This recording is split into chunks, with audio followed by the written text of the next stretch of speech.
To download the FreeCAD software, go to freecadweb.org.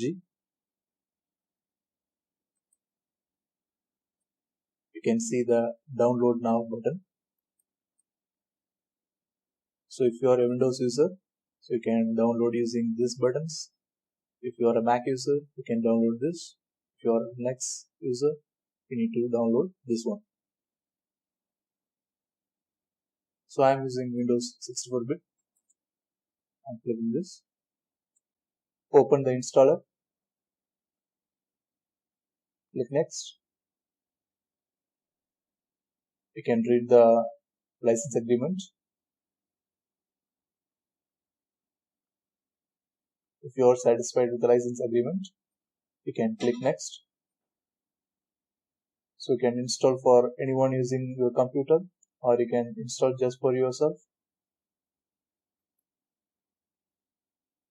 I'm installing the default directory.